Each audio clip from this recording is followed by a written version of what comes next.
미래를 그려나가는 사람들의 이야기. 안녕하세요. 통일공감의 김익환, 이성입니다. 네, 통일공감 시청자 여러분께 처음 인사를 드리는데요. 성희 씨, 오늘 첫 방송이죠? 네. 기분이 어떠세요? 네, 북한의 변화, 또 통일을 준비하는 이 진솔한 분들의 이야기를 듣게 돼서 사실 좀 긴장이 되고요. 무엇보다도 제 또래 청년들이 이 방송을 통해서 진정한 이 통일 공감을 할 수 있는 시간이 됐으면 좋겠다. 이런 생각을 해보게 됐습니다. 네, 역시 첫 방송부터 마음이 잘 통하는 것 같습니다. 네. 오늘 모신 분 역시 우리 모두의 통일 공감을 위해서 노력해 주시는 분입니다. 네, 인상이 아주 서글서글하신 분인데요. 우리 사회 갈등 조정 그리고 통합을 위해 노력하는 분이십니다. 국민대통합위원회 최홍재 기획단장님 자리에 오셨습니다. 예. 안녕하십니까? 네, 어서 오세요. 안녕하세요. 반갑습니다. 네, 제작진이 찾아갔을 때요. 예. 상당히 바쁘셨다. 뭐 이렇게 이야기를 들었는데요. 예. 요즘 주로 무슨 일을 하고 보내세요? 좀 바쁜 척을 하긴 했는데 네. 사실 요새 이제 그 우리 자연도 이제 뭐 싹을 돋우고 그다음에 꽃을 피우고 그렇게 하지 않습니까? 대통합위원회도 이제 지금까지 사업을 준비해 온 단계에서 이제 실행 단계로 넘어가고 있어서 약간 바쁜 이제 시기이긴 한데요. 우리 대통합위원회가 대통령 자문기구이기 때문에 본질적으로 대통령께 이제 자문하는 기능을 충실하게 해야 되는데 그 일을 지금 그 보고서를 작성 중에 있습니다. 두 번째 하는 일은 이제 통합을 하려면 아무래도 이제 갈등을 예방하거나 갈등을 조정하거나 하는 일을 또 해야 되는데 전국에서 일어나는 여러 가지 갈등 상황을 취합하고 있습니다. 취합하고 그 중에서 우리가 예방할 수 있는 일이 어떤 건가, 그리고 이제 조정할 수 있는 일은 어떤 건가, 실제로 조정할 수 있는 일은 이제 우리가 직접 개입해서 하고도 있고 네. 그런 일들을 하고 있고요. 세 번째는 이제 국민들과 함께하는 캠페인, 그러니까 국민들과 함께하는 토론, 이걸 이제 실행하는 단계로 들어가고 있습니다. 작년에는 이제 대한민국 대통합 미래가치라는 걸로 국민대 토론회를 했는데 네. 올해도 이제 광복 70주년이니만큼 여기에 걸맞는 대토론회를 국민과 함께 하려고 이제 실행 단계로 들어갔고요. 작은 실천 큰 보람 운동도 지금 하려고 하고 있습니다. 자랑할 게 아주 많은데 시간이 짧은 것 같아서 네, 그렇습니다. 네, 예. 어디에서나 참 중추적인 역할을 하고 계셨는데요. 네, 지금의 국민통일방송이 있기 전에 대북 라디오 방송이죠. 예. 자유조선 방송 초창기 때도 사실 예. 고생을 마다하지 않고 열심히 하셨다고 들었거든요. 예. 어떠셨나요? 팔자가 고생할 팔자였는지 그때 이제 처음 이제 자유조선 방송과 열린북한 방송 이런 이제 대북 방송이 처음 전파를 쏜 것은 2005년도 12월 달이었는데 사실 준비한 그 시기까지 준비한 건 조금 더 됐어요. 그러니까 우리가 이제 그걸 준비한 건 2003년도 2월부터 이제 본격적으로 준비를 했는데 네. 일이라는 게 그렇지 않습니까? 이제 일이 되려면 세 가지가 필요한데 첫 번째가 그 일을 왜 하는지에 대한 그 일의 뜻, 네. 그다음에 그 일에 대한 계획, 뜻과 계획이라는 게 있을 거고, 두 번째는 그 일을 할 사람이 있을 거고 필요하고, 세 번째는 이제 이제 돈이 필요하죠, 재정이.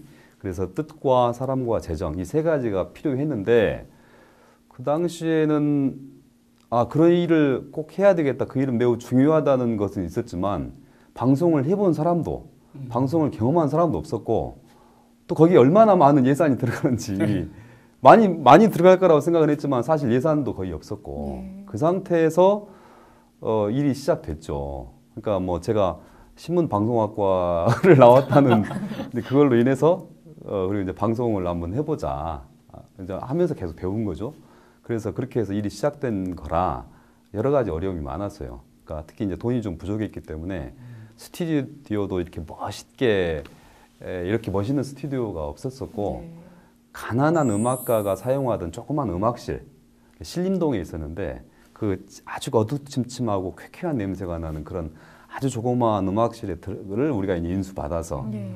제가 또 목수의 아들이다 보니 직접 이제 막 그 수리를 해가지고 그래서 이제 스튜디오를 만들고 근데 뭐 이제 아까 말씀드렸다시피 돈이나 사람이 부족한 상태였기 때문에 혼자서 네. 상근하면서 막 다 했죠.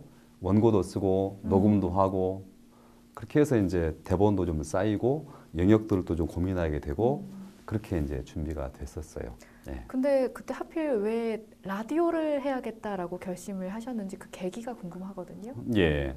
그러니까 이제 제가 이제 그 전에는 통일운동 쪽에 일을 했었어요. 그러니까 학생운동 할 때 전대협이나 한총련 일을 할 때도 그때도 이제 통일운동 파트였어요.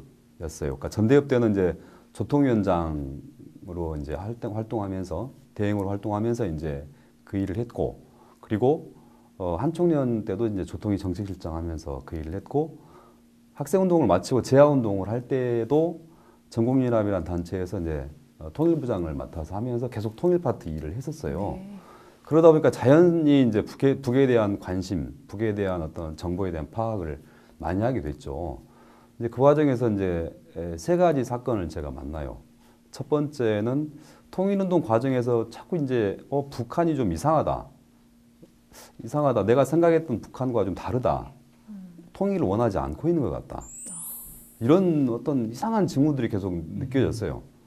근데 그 전까지는 사실 좀 지금 돌이켜 보면 참 허망한 일이긴 한데, 우리는 대한민국 정부에 대해서 상당히 비판적이었고 네.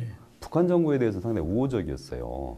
근데 그 상태에서 좀 이상하다 이거, 북한이 통일을 원하지 않고 있는 것 같다, 이런 생각을 갖는다는 건 굉장히 지금 생각하면 그렇죠. 황당한 일이긴 하지만 좀 어려운 문제의식 중에 하나였거든요. 그래서 북한이 좀 이상하다, 통일을 원하지 않고 있는 것 같다는 느낌을 갖게 됐고, 두 번째는 이제 엄청난 충격으로 이제 왔던 게 이제 북한 동포들의 대규모 아사 사태, 네. 이런 걸 목도하고 대규모 아사 사태를 대처하는 이제 김정일 집단의 정말 비인간적인 태도들, 이런 걸 보면서 이제 저거는 용납하기 어렵다는 생각에 이제 다다르게 되고, 근데 어쨌든 그 과정에서 김용환 선배들과 선배들의 어떤 적극적인 문제제기, 그다음에 황장엽 선생의 망명과 황장엽 선생님의 여러 가지 이야기들, 그런 거를 이제 경험하면서 이제 그때 이제 제가 내렸던 결론은 한국 민주화는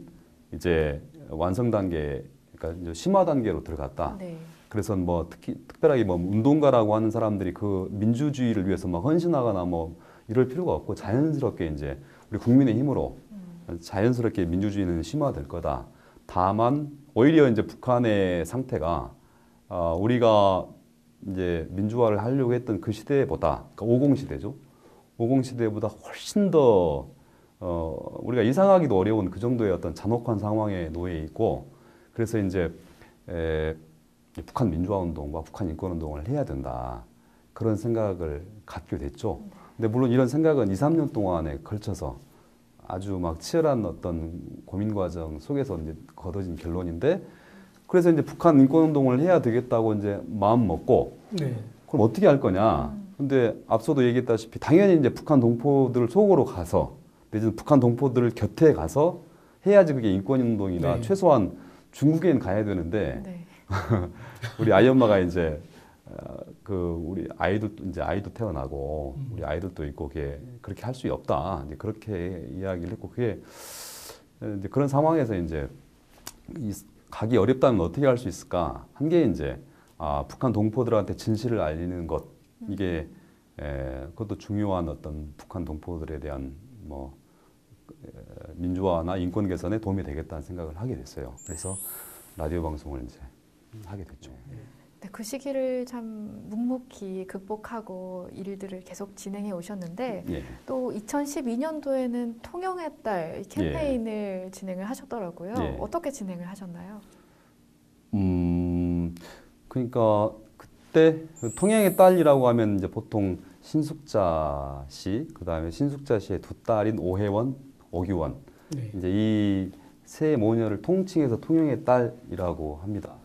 아무런 잘못도 하지 않은 이 세 모녀가 그 정말 짐승도 살기 어려운 정치범 수용소에 수감돼 있다는 것, 꿈 많던 그 아이들이 그 정치범 수용소에서 소녀 시절과 그 20대 그 좋은 시절을 다 소모시켜 버리고 40이 가까워지고 있다는 그런 어떤 슬픈 소식, 그런 소식들을 들으면서 일단 이 세 모녀를 반드시 구해내자, 이 세 모녀를 잃지 말자, 그리고 이 세 모녀와 동일한 상황에 놓인 수많은 20만에 가까운 북한 정치범 수용소 피해자들, 네.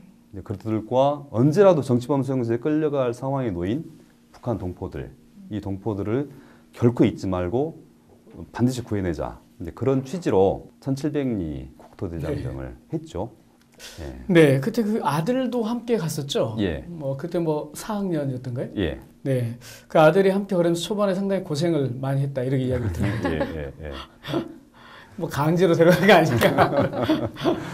그러니까 그 이제 우리가 밀양에서 만나서 이제 그 밀양에서부터 걷기 시작했는데 이제 첫날 이 녀석이 이제 좀 투덜투덜 됐죠. 힘들어도 하고. 그러니까 그게 내용이 이제 그럴 만도 한 게 이제 밀양에서 잠을 자고 다음 코스는 이제 청도에서 캠페인을 하고 그 다음에 이제 청도에서 경산 가는 중간에 이제 잠을 자는 이제 그런 숙소가 있는 그런 코스였는데 첫날 밀양에서 청도를 걸어갈 때 그때가 11월 29일 정도 됐기 때문에 가을거지가 딱 끝나 있었어요. 들판은 황량하게 짝이 없었고 이제 가을거지가 얼마 안 됐다면 이삭 줍는 여인, 뭐 이삭 줍는 할머니라도 계셨을 텐데 11월 29일이면 이제 정말 그야말로 아무도 없는 황량한 이제 들판에 지나가는 차도 없는 네. 거기서 이제 뭐 계속 걸어가는 거죠. 계속 걸어가는 거예요. 그러니까 이 녀석이 걷다가 제 손을 딱 붙잡고 흔들면서 아빠 물어볼 게 있는데요. 뭔데? 그러니까 이렇게 걸어가면 누나들 구할 수 있어요? 그러는 거예요. 어떻게 보면 핵심 질문이에요. 네. 그러니까 뭐 이제 자기 입장에 그 아들 입장에서는 봐주는 사람도 없고 뭐 지나가는 뭐 개라도 있어서 개라도 봐주면 뭐 모르겠는데 아무도 보는 사람이 없고 근데 뭐 그냥 무작정 걷기만 하는데 이게 누나들 구할 수 있냐는 거예요. 이게 이제 이 누나들의 상황은 전날 이제 내려오기 전에도 제가 이야기를 했고 이제 밤마다 우리가 모여서 이제 서로 이야기를 할 때 노래도 부르고 뭐 할 때 현재 이제 누나들 상황이 혜원이 기원이 상황이나 신숙자 씨의 상황에 대해서 이제 서로 이야기도 했기 때문에 이 녀석은 대충은 알고 있었는데 자기도 그런 면에서 이제 자기가 한 일이 그리고 아빠가 하는 일이 좀 도움이 됐으면 하는 그런 생각을 했을 텐데 당연히 황당한 거였죠. 그러니까 이제 아무도 봐주는 사람 없이 그냥 그때는 또 새도 안 날아다녀요. 하여튼 뭐 그런 상황에서 아이는 당연히 그런 질문을 했고 근데 제가 답변을 하려다가 이거는 조금 더 시간을 둘 필요가 있겠다 싶어서 답변을 안 하고 글쎄 좀 더 걸어보자 하고 이제 이 녀석은 이제 또 아빠가 그냥 그 정도로 하니까 이제 그냥 걸었죠. 걸어서 이제 청도에 들어갔어요. 청도 읍에 들어갔는데 청도 읍에서 다행히 이제 청도 읍 한가운데에 조그만 이제 공터에 한 100여 명 정도의 청도 분들이 우리를 맞아줬어요. 드디어 네. 인정이 보이기 시작했다. 그래서 이제 청도에서 이제 거기서 행사를 한 거죠. 거기서 이제 우리가 왜 걷는지 이야기를 하고 우리 세모녀를 잊지 맙시다 하고 그 다음에 납치된 우리 대한민국 국민들도 잊지 맙시다. 그리고 이런 상황에 놓인 북한 동포들도 잊지 맙시다. 그래서 이제 엽서 나눠주고 엽서 보내기 하고 막 리본 다는 거. 그 과정에서 이제 막 울먹울먹하는 사람들의 모습, 함께 꼭 구해내자고 이제 외치는 그런 모습을 보면서 아들 녀석이 살짝 눈물이 맺히는 것 같더니 제가 이제 오후에 다시 행사가 마치고 경산 쪽으로 향하는 길에서 물었죠, 아들한테. 어떻게 누나들 구할 수 있을 거 같냐? 이 녀석이 네, 그럼요, 구할 수 있을 것 같아요. 그랬어요. 근데 그 다음에 좀 지나서 우리가 그렇게 유엔에서 이렇게 활동도 하고 또 이제 하태경 전 의원이 현 의원이죠. 하태경 의원이 당시에 이제 또 해외에서 유엔을 상대로 또 여러 가지 국제적인 활동을 해서 그때 유엔에서 이제 북한에 새 모녀에 대한 정보 요청을 했고 북한에서 처음으로 답변을 보냈어요. 예. 그래서 이제 새 모녀 중에 신숙자 씨는 돌아가셨고 두 딸은 잘 살아있다. 당연히 이제 정치범 수용소에서는 걔네들이 빼줬고 평양 인근에서 이제 살고 있다는 것은 나중에 이제 풍문으로 들었는데 그건 확실한 정보였고 그래서 이제 그 얘기를 이제 나중에 아들하고 딸한테 해줬죠. 우리가 이렇게 애를 쓰고 사람들이 애를 써서 일단은 이제 거기까지는 됐다. 그러니까 이 녀석이 너무너무 좋아했다. 아들 말이 맞은 거네요. 네, 맞네요. 그랬었습니다. 예. 이렇게 쭉 북한의 인권 이런 활동들을 쭉 해오시다가 또 이력을 제가 살펴보니까 예. 2008년과 2012년도에 예. 국회의원 총선 후보에 도전을 하셨더라고요. 예. 예. 그 이유가 궁금하거든요. 일단 우리 대한민국 국회라는 게 이제 여러 계층들의 대변하는 분들이 모여서 그걸 조율하고 나라의 운영 방향을 좀 이제 논의하고 결정하는 그런 공간 아닙니까? 네. 그런데 이제 대한민국 국회에는 사회적 약자를 대변하는 분도 계시고 대한민국의 미래를 또 대변하는 미래 세대를 대변하는 분도 계시는데 정작 그 이제 대한민국 통일의 주체이자 우리 헌법상 국민이기도 하고 우리 동포이기도 한 2,300~400만 명의 우리 동포들의 상황에 대해서 그걸 깊이 이제 이해하고 그분들을 위해서 뭔가 대한민국 국회가 뭔가 해야 될 일이 있거나 내지는 이제 준비해야 될 일이 있거나 하는 것을 연구하고 그걸 천착해가는 의원이 최소한 1명 정도는 있어야 되는데 그 당시에는 요새는 이제 하태경 의원이 그런 일을 많이 합니다만 또 전체적으로 관심도 높아져서 그런 데 관심이 높아지는 이제 분도 많이 계십니다만 그 당시에는 이제 없었어요. 네. 그래서 대한민국 국회에 그런 사람이 한 명이라도 있어야 되겠다. 그런 생각이 일차적이었죠. 네네. 예. 그 나가신 데가 은평이었죠? 예. 네. 그 지역에서 봤을 때는 뭐가 가장 시급한 문제라고 느끼셨습니까? 예. 우리 은평 지역, 은평구는 이제 전체 서울 25개구 중에 재정 자립도가 23위, 24위 이래요. 그러니까 재정 자립도가 굉장히 낮죠. 그렇죠. 그만큼 이제 낙후돼 있다는 것을 뜻합니다.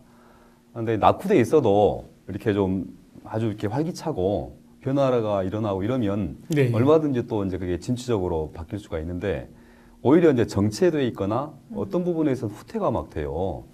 그래서 이제 그런 것에 대해서 특히 이제 제가 살고 있는 이제 그 지역은 굉장히 좀 많이 이제 피로도가 누적돼 있었고 뭔가 이렇게 변화, 그다음에 활기찬 일단 활기찬 변화를 이제 고대하는 분들이 많았어요. 그래서 그런 어떤 변화의 요구를 충실하게 좀 명받아서 해야 되겠다 그런 생각도 그 당시에는 있었죠. 예. 상당히 젊으셨잖아요. 예, 그렇죠. 예. 예. 또 저희가 아까부터 통일과 뭐 북한 인권 이런 이야기를 참 많이 하고 있는데 사전에 좀 질문을 드렸더니 통일에 대해서 통일은 인류의 거대한 실험이다 이렇게 답변을 해주셨거든요. 예. 왜 실험일까요? 일단 그렇게 통일은 뭐냐 이렇게 할 때 일단은 떠올렸던 것은 다른 좋은 얘기는 다른 분들이 다 했을 거다. 네. 그래서 다른 분이 일단 안 한 말씀을 좀 찾아야 되겠다는 생각도 했었고 네. 그런 생각 속에서 이제 또 하나는 제가 진심으로 통일은 우리에게도 중대한 문제이지만 인류 전체적으로 봐도 거대한 실험이 될 수 있겠다 그런 생각을 했었어요. 그래서 제가 통일은 인류의 거대한 실험이다 이렇게 정의를 했는데 네. 이제 그 이유는 그렇습니다. 그러니까 되게 지금까지 이제 근대 이후에 통일이 된 경우가 몇 가지 사례가 있어요.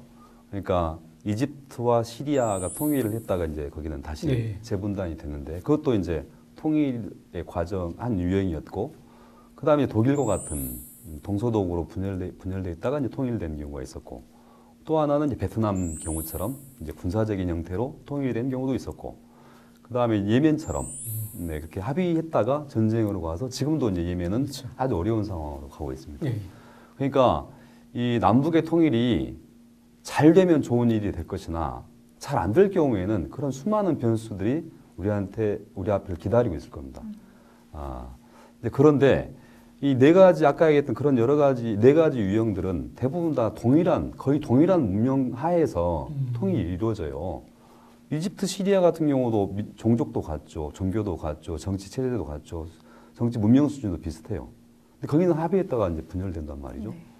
독일이 유일하게 분단이 좀 오래됐고 그래서 좀 차이가 있지 않느냐 하는데 실제로 독일은 분단되기 전에 이미 시민사회를 경험했었고 네. 또 동독이라는 것은 이제 공산주의 체제 중에서 가장 유연했었고 생산력 수준도 굉장히 높았고 서독과의 그래서 차이도 3배 정도밖에 생산력 차이도 안 났었고 또 20년 동안 통일되기 전 20년 동안 계속 편지교류 그다음에 뭐 왕래 그다음에 방송도 네. 서로 공유하고 그래서 사실 문명적 차이가 있긴 있었으나 미미했죠. 동서독 같은 경우는. 근데 남북은 좀 전혀 다르죠. 전혀 달라요. 그러니까 전혀 다른 문명권의 그런 통일이라는 측면에서 우리가 한 번도 경험해 보지 못한 그런 실험적 측면이 분명히 있고 네. 이것이 이제 잘 원활하게 잘 돼서 정말 우리 대통령이 하신 말씀대로 대박으로 가게 된다면 그건 우리 민족에게도 우리에게도 굉장히 보람이 있고 뜻깊은 일이겠으나 이제 다른 여타의 전 세계에도 도움이 될 거다. 인류 전체적으로. 왜냐하면 인류가 지금 이제 하나의 망으로 엮여가고 있는데 상당히 다른 문명권들이 있지 않습니까? 이런 문명권들이 갈등을 하고 있어요. 네. 직접적으로 남북이 그런 것을 슬기롭게 잘 해결해 낸다면 아마 인류가 이제 전 인류의 갈등 상황도 굉장히 많은 좋은 경험이 되지 않을까. 그런 네. 면에서 저는 이제 인류의 중대한 실험이기도 하고 반드시 성공해서 우리뿐만 아니라 이제 인류에게 좀 좋은 자산으로 돼야 되겠다는 생각을 하고 있죠. 네. 그 문명 차이라고 조금 전에 말씀하셨는데요. 예. 뭐 새로운 또 접근일 수도 있잖아요. 이게. 예. 그렇다면 그 남북의 문명 차이라고 하는 건 구체적으로 예. 어떤 게 있을까요? 그러니까 이제 우리가 이제 70년 전에 38선이 그어졌고 이제 70년 동안 다른 방향으로 그렇죠. 왔잖아요. 근데 쭉 남한, 그러니까 우리 한국은 이제 봉건 문명을 계속 극복해 가면서 대부분의 정치, 경제, 사회, 문화 이런 여러 가지 면에서 근대화를 다 이뤘어요. 그래서 이제 아주 좀 더 높은 단계로 우리는 나아가려고 하는 반면에 북한 같은 경우는 임금보다 더 경직된 체제잖아요. 옛날 그 조선시대 그렇죠. 임금 세세. 체제보다 네. 더 경직된 체제이기 때문에 저 체제가 원활한 선거 문화를 습득해 간다는 것은 굉장히 많은 시간이 걸려요. 그래서 이런 다 정치적인 측면에서도 그렇고 뭐 사회 문화적인 측면에서 예를 들어서 이제 저 어릴 때는 우리 아버지의 가부장적 체제였어요. 하지만 저는 가부장적이지 않아요. 그러니까 그 사이에 우리는 몇십 년 동안의 가부장적인 문화를 많이 좀 뛰어넘어서 상당히 좀 이제 수평적인 문화로 한국 사회가 왔죠. 예. 근데 북한은 그렇지가 않죠. 그리고 지금은 이제 남녀 평등이 한국에는 아주 상식화되어 있지만 북한을 보세요. 언제 그게 무슨 남녀 평등 사회예요. 그러니까 그런 여러 가지 사회 문화적인 요소, 그다음에 정치적인 측면 이런 측면에서 남과 북은 70년 전과 굉장히 판이하게 좀 다르고 그래서 이제 그런 여러 가지 문명의 차이가 가장 큰 어려움으로 닥칠 거예요. 네. 예. 그러니까 다양한 영역에서 문명의 차이가 존재한다고 말씀하셨는데요. 뭐 사회문화적 차원도 그렇고 정치적인 차원도 그렇고. 근데 이제 통일을 지향한다면 과연 어디서부터 어떻게 그 차이를 좁혀가야 하는지. 예. 거기에 대해서는 어떻게 생각하십니까?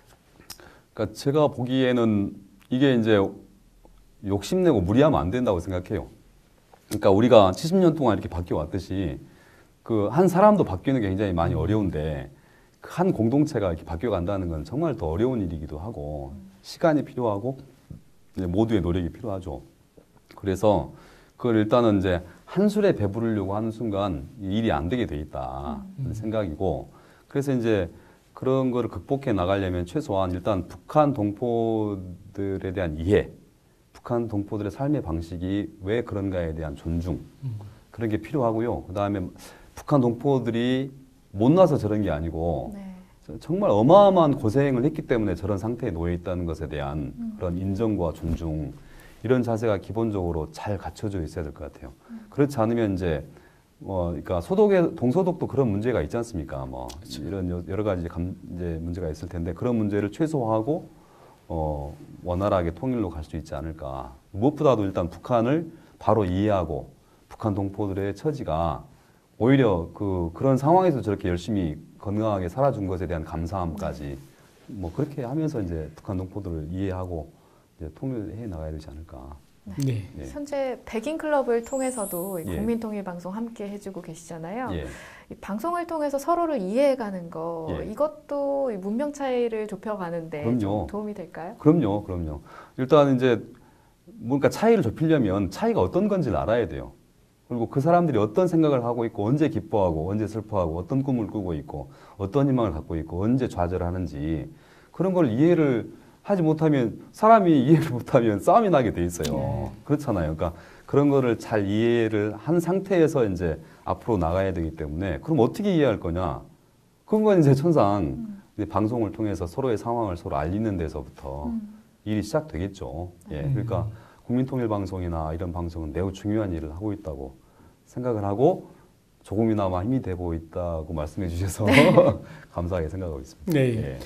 국민대통합위원회가 하는 일이 갈등 극복과 사회통합이죠. 예. 마지막으로 통일 문제에서 사회통합을 위해서 예. 시청자분들께 통일 공감 메시지 예. 부탁드리겠습니다. 예. 통합은 통일의 디딤돌, 통일의 전제 같은 거라고 생각해요. 또 통일은 국민통합의 완성이라고도 생각을 합니다.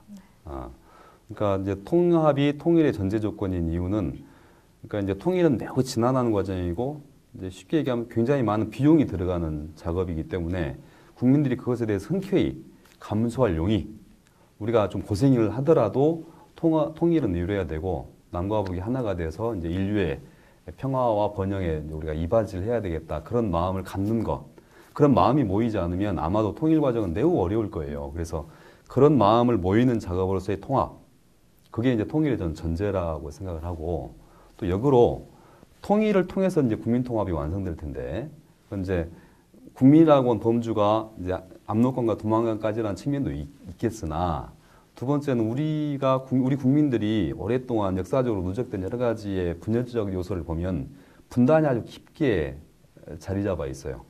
분단의 상처가. 그래서 이제 분단의 상처를 넘어서서 이제 전국이 통일되는 과정에서 통합도 완성되지 않을까. 그런 측면에서 서로가 서로에게 매우 의미 있는 그런 개념들이 아닌가. 그렇게 생각합니다. 네. 예. 국민대통합위원회 최홍재 기획단장님과 함께 통일공감 그 첫 문을 열었습니다.